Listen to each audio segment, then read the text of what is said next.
मैं तो वीडियो बनाऊंगा भैया। प्रेम से घुमा रहा हूँ, आप कुछ भी प्रेम से नहीं घुमा रही है, आप कुछ भी प्रेम से नहीं घुमा रही है। ये पीछे वाला सीट मैंने खुलने को बोला, आपने बहुत प्रेम से मुझे बोला।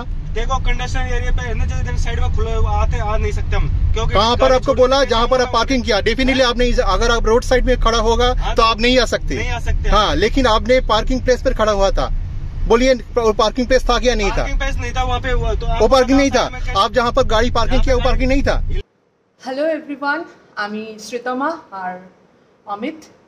এখন আমরা আছি জয়পুরে খাসাকুঠি বলে একটা হোটেলে।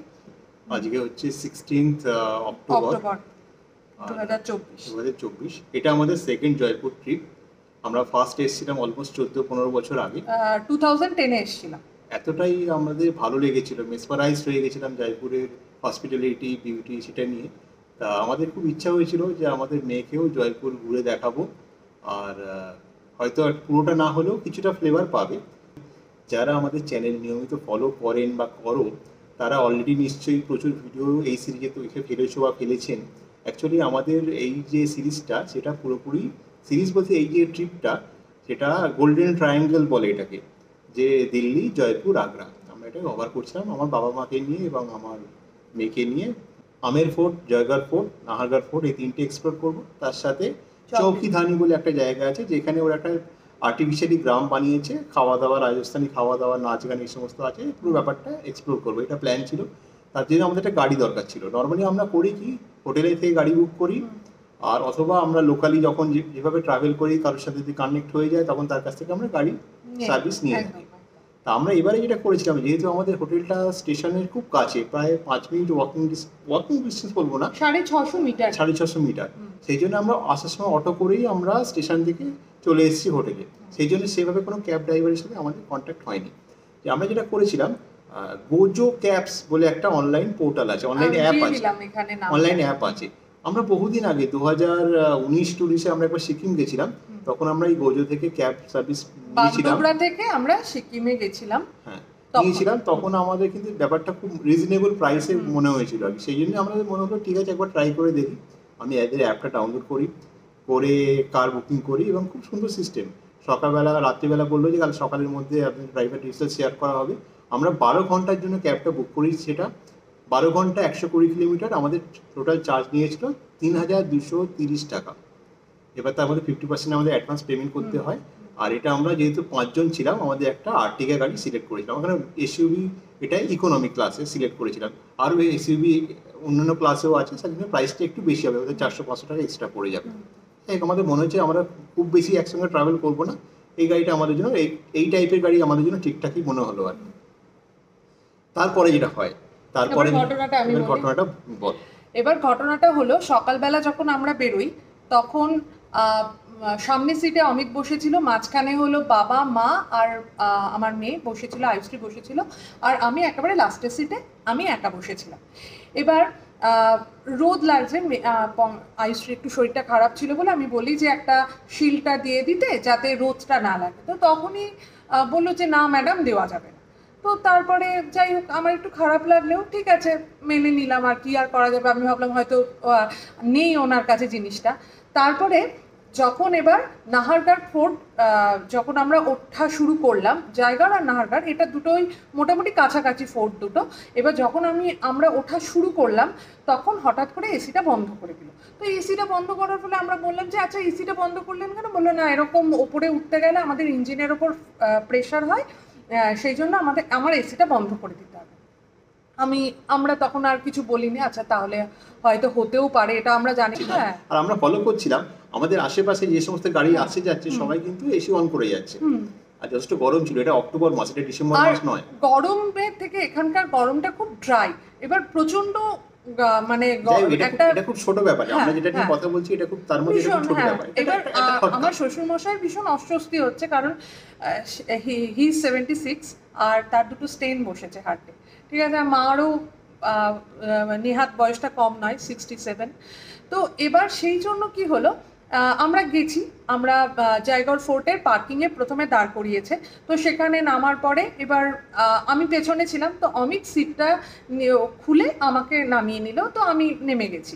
এর পরের বার অমিত বললো ঠিক আছে আমি একেবারে লাস্টে উঠছি, তুমি বা সর্বক্ষণ কেন মানে লাস্টে একদম গিয়ে last এর seat এ কেন বসবে? কেন কারণ বসবে? হ্যাঁ, আর্টিকা তো খুব একটা কমফোর্টেবল গাড়ি না, শেষের সিটটা একটু একটু শক্তই হয়। তো ওই বাবা জন্য আমরা- একদম হ্যাঁ। ড্রাইভারের যে সিট তার পাশে বাবাকে দিয়ে দেওয়া হলো। বাবার একটু বসতে অসুবিধা হচ্ছিল মাঝের সিটে, তো অমিত চলে গেল একেবারে লাস্টে, আর মাঝের সিটটাতে আমি, পম আর হলো মা, তিনজন মিলে বসলাম।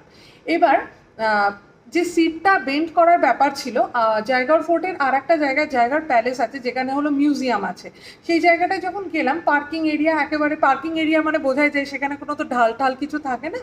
তো সেইখানে গিয়ে আমি কিছুতেই সিটটা ঠিক করতে পারছিলাম না। তখন অমিত আমাকে বললো যে আচ্ছা ড্রাইভারকে ডেকে আনো, ও করবে তো এগুলো, আমরাই বা শুধু শুধু করছি কেন। এবার সেই সময় কি করলো, ও তখন বললো যে আপনার তো এখানে বসাই উচিত হয়নি, মাঝখানে বসা উচিত হয়নি, মানে আপনার হাজবেন্ডকে মাঝখানে বসা উচিত ছিল, তাহলে উনি আপনাকে বার করে দিতে পারতেন, বা আপনার বাচ্চাকে পেছনে বসা উচিত ছিল। তখন আমাদের হঠাৎ করে মানে আমাদের বেশ রাগই হলো যে কি হলো, এরকমভাবে কেউ কথা বলে নাকি, মানে আমরা তো অতিথি, সে আমাদের এরকম ভাবে কথা বলছে, আমাদের সঙ্গে এরকম অসভ্যতামি করে কথা বলছে, মানে আমরা যথেষ্ট। এর আগেই আমরা আগ্রাতে ট্রাভেল করে হ্যাঁ। এসেছি।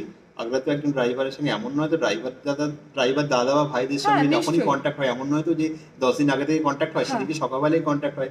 যতবার গেছি আমরা কাশ্মীরে 10 দিন ধরে ট্রাভেল করেছি, যে দাদা আমাদের সঙ্গে ছিলেন সবসময়, উনি ওই লাস্ট সিটটা যখন থেকে কেউ নামতে হয়, ড্রাইভার দাদারা ভাইরা যারা থাকেন তারাই সেটাকে খুলে দেন যাতে সহজে আমরা নামতে পারি। তাই এটা অমিত সবসময় মোটামুটি, আমি সবসময় মোটামুটি লাস্টেই বসে, ও পিছনে থাকলে আমি করে থাকি, কিন্তু হ্যাঁ, আমি নিজে যদি পিছনে বসে যে আমি তো ওটা খুলতে পারছি খুলতে না। পারছেন। এবার আমিও খানিকটা জায়গায় গিয়ে আমিও পারছি না জিনিসটা করতে, মানে এরকম নয় যে ইচ্ছে করে ওকে করানোর জন্য জিনিসটা করাচ্ছি, বা আমরা এটাকেও সাপোর্ট করি না যে কখনো আমরা কোনো গাড়িতে উঠলাম, কেউ ড্রাইভার আমাদের, আমার দরজা হ্যাঁ, খুলে দেবে, দরজা ডেফিনেটলি সেটা এটাকেও আমরা কখনো সাপোর্ট করি না, কিন্তু আমি আমরা বেরোতে আমাদের পারছি হাত না। পা আছে, আমি কিন্তু বেরোতে পারছি না। আমার সামনে আমার ওয়াইফ এবং আমার মা এবং আমার মেয়ে বসে আছে। আমার বাবা 77, তাদের চারজনের কারোর পক্ষেই ওটা টেনে খুলে আমাকে বার করাটা পসিবল ওই না। টেকনিকটা আমাদের পক্ষে একটু অসুবিধা হয়ে যাচ্ছিল বলাতে, উনি রীতিমতন আমাদের উপর তেড়ে আসেন, মানে চোখ উল্টে, রাঙানি বলতে যা হ্যাঁ, বোঝায় সেটা মানে সেটা জাস্ট এইভাবেই কথাটা বলেছে যে মুঝে क्या बहानाबाजी मत करो বা এরকম কিছু একটা মানে বলছে, বেহেজবাজি মত করো। হ্যাঁ, কথাটা হচ্ছে বেহেজবাজি মত করো, আমাদেরকে ঠিক এই ল্যাঙ্গুয়েজটা ইউজ করেছে। আমরা বেহেজবাজি কোথায়, আপনাকে জাস্ট বলা হচ্ছে আপনি কেন থাকছেন না আমরা যখন গাড়ি থেকে নামছি, এইটা বলা হয়েছে। তো যাই হোক, সেখানে হয়ে গেল। এরপরে যখন আমরা জায়গার ফোর্ট থেকে বেরোচ্ছি, জায়গার ফোর্ট থেকে আমরা নাহারগাঁজ ফোর্টেও গেলাম, একদম কাছাকাছি জন্য উনি এসি তখনও চালাননি, ঠিক আছে, কোনো অসুবিধা নেই। ধরে নিলাম হ্যাঁ, একটা হিলের ওপরে। হ্যাঁ, এবারে আমরা খেয়াল করতে শুরু করলাম যখন নাহারগাঁও ফোর্ট থেকে বেরোচ্ছি, যে সত্যি সত্যি যে গাড়ি যখন ওপরে আসছে বা নামছে সবাই এসিগুলো বন্ধ করে দিচ্ছে কিনা, আর মানে গাড়ির মানে যত জানলাগুলো, গাড়ি উইন্ডোগুলো আসছে এবং যত গাড়ি পাশ দিয়ে বেরিয়ে যাচ্ছে, হ্যাঁ। সবার কিন্তু এসি চলছে এবং হ্যাঁ। কাঁচ তোলা আছে। আমরা একটা ছোট্ট করে রেকর্ড ভিডিও করেছি, দেখে নাও আমি একটুখানি। শেয়ার করে দিচ্ছি, কিন্তু আমাদের গাড়িতে ওনাকে বলার পরে বলছে না আমার গাড়িতে এরকম করা পসিবল। কে কি করে আমি জানি না, আমার গাড়িতে না আমার হবে গাড়িতে না। আমি কিছুতেই করবো না। হ্যাঁ, এরকম পর্যায়ে চললো। এবার তারপরে অমিতকে আমি বললাম ঠিক আছে তুমি চুপ করে যাও। এবারে তাও একটা মনের মধ্যে একটা রিপার্কেশন হয় না, একটা লোক সমানে আমাদেরকে ধমকেই যাচ্ছে রীতিমতন, আমরা মানে পেমেন্টও করছি, অথচ সে একটা তো ঘুরতে চাই মানুষ একটা গুড ফিলিংস নিয়ে। ডেফিনেটলি যিনি চালাচ্ছেন সেটা তারই গাড়ি, কিন্তু যারা চড়ছেন তারা তো পয়সা দিয়েই চড়ছেন। এমন তো নয় যে তিনি আমাদেরকে কোনো দয়া করে কিছু চড়াচ্ছেন না। আর আমরা বলছি না যে আমাদেরকে অনেক কিছু ট্রিটমেন্ট করতে হবে, কিন্তু একটা ভালো ব্যবহার আমরা সবাই এক্সপেক্ট করি। 8 ঘন্টা 12 ঘন্টা তারপরে তো কেউ কারোর সঙ্গে দেখা হবে না। একদমই নয়। এরপরে যখন বলা হলো তারপরে ও এসিটা মানে আমরা এবার ভিডিও করা শুরু করলাম। এবার ভিডিওটা করা শুরু করার পরেই ওর টনক নড়লো। তখন থেকে ও এসিটা ইয়ে করে দিল, কি বলে ওটাকে, এসিটা চালানোর পরে তখনও তর্ক করে যাচ্ছে, হ্যাঁ আপনি এখন আমার ভিডিও তুলুন, যা খুশি করে নিন, রোজ দেখি কি করবেন করে। এরপরে আমাদের নেক্সট স্টপেজ হলো আম্বার ফোর্ট। এবার আম্বার ফোর্ট করবো, খাওয়া দাওয়া করবো, দেন চকিধানিতে যাব, এটা আমাদের প্ল্যান। এবার আমরা দেখলাম আম্বার ফোর্টের সামনে আমাদের নিয়ে গেল। এবার বুঝতেই পারছি যে পেছন দিক দিয়ে কোনো একটা জায়গা দিয়ে সম্ভবত আম্বার ফোর্টে ঢোকা যায়। আম্বার ফোর্টের সামনে দিয়ে আমাদেরকে নিয়ে চলে যাচ্ছে, কিন্তু দাঁড়াচ্ছে না। এবার যাই হোক, আমার তো একটু ভয় করতে শুরু করেছি, তারপরে আমি হঠাৎ করে লোকটাকে বললাম আপ কাহা লে যা রে ও আমি আম্বার ফোর্ট লে চলো। তাহলে হ্যাঁ আম্বার ফোর্টই লে যা রাহা হু, ঠিক এই টোনে এরমভাবে কথাটা বললো। বলার পরে হঠাৎ করে দেখি আম্বার ফোর্টের কাছের যে পুলিশ স্টেশন সেটা হলো আমের পুলিশ স্টেশন, এবং ভিডিওটা সেইটা কারণে, এই যে এতগুলো ঘটনা ঘটলো এটার জন্য আমরা কখনো ভিডিও করতাম না, কিন্তু তারপরের যে ঘটনাটা ঘটলো সেটার জন্যই আজকের ভিডিওটা। আজকে যদি আমাদের পুলিশ স্টেশনে না নিয়ে গিয়ে কোনো গুন্ডা বদমাইশ এদের সঙ্গে আমাদের ছেড়ে দিত, তাহলে আমাদের পক্ষে কেন, যে কারোর পক্ষে, মানে আমরা কি করতাম, আমার তখন রীতিমতন বুক ডিপ ডিপ করতে শুরু করেছে।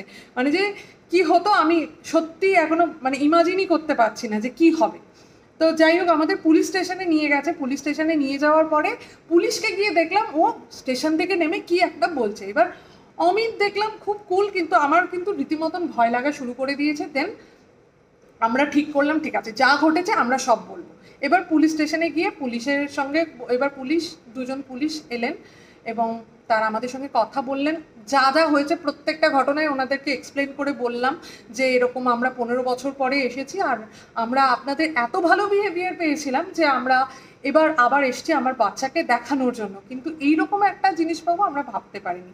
যারা রেগুলার আমাদের ব্লগগুলো মানে ফলো করো, আমরা কোথায় না কোথায় গেছি, মানে বহরমপুর থেকে শুরু করে অলমোস্ট আমরা বছরে বোধহয় 12 মাসে 12 বার মানে আমরা খুব বড় ট্রাভেলার না হলেও আমরা কিন্তু প্রচুরবার এরকম ট্রাভেল করি। কিছু কিছু জায়গায় গিয়ে আমাদের অ্যাডজাস্টও করতে হয়, এটা সব জায়গায় গিয়ে করতে হয়, এটা মানুষ ট্রাভেল করতে বেরোয় এই জন্য, অ্যাডজাস্টমেন্ট সব কিছুই লাগে এগুলোর পেছনে।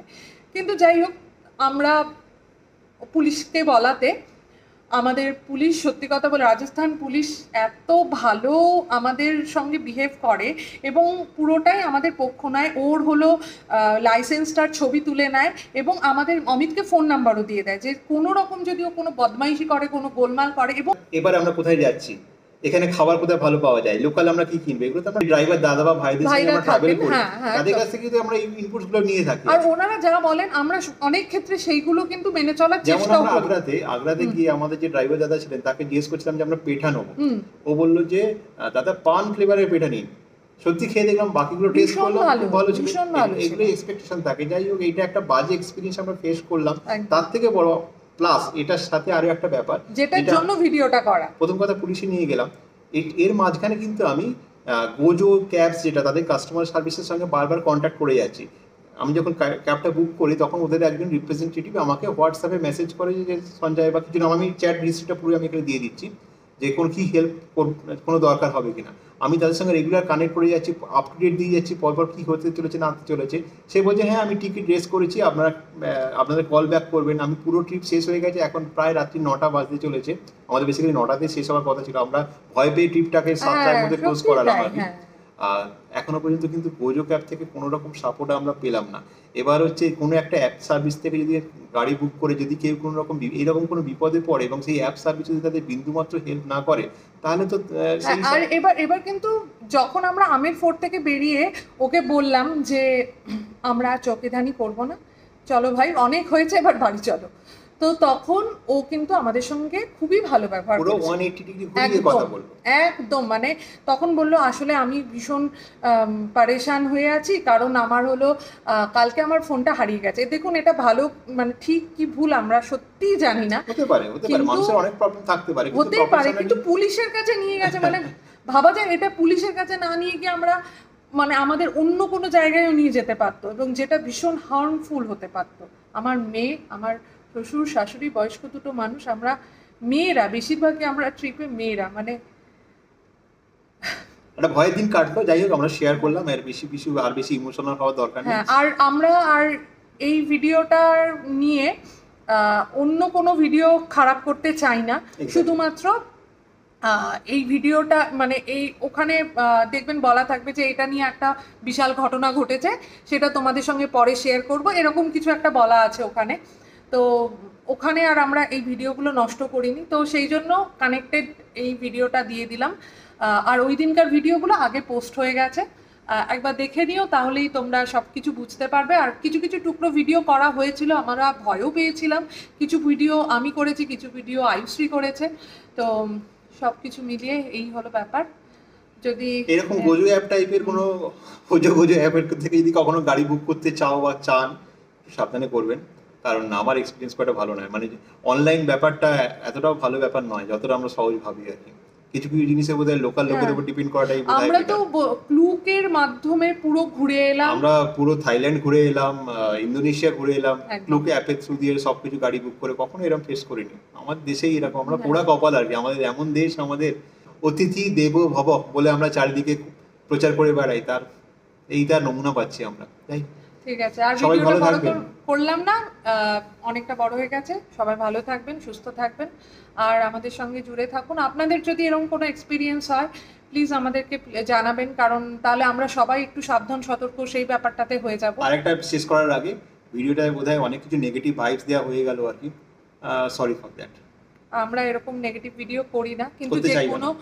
জায়গায় গিয়ে যদি, যেমন এটা বেনারসের ক্ষেত্রে করেছিলাম, আমরা বিপদে পড়েছিলাম, আর আজকে তো মানে সাংঘাতিক একটা বিপদ ঘটতে পারতো। ওটাতে হয়তো আমাদের টাকা পয়সা চলে যেতে পারতো, কিন্তু এটাতে কিন্তু আমাদের অনেক কিছু খারাপ হতে পারতো, এবং সেই ভয়ে আজকে এই ভিডিওটা করা। ওকে, নমস্কার। নমস্কার।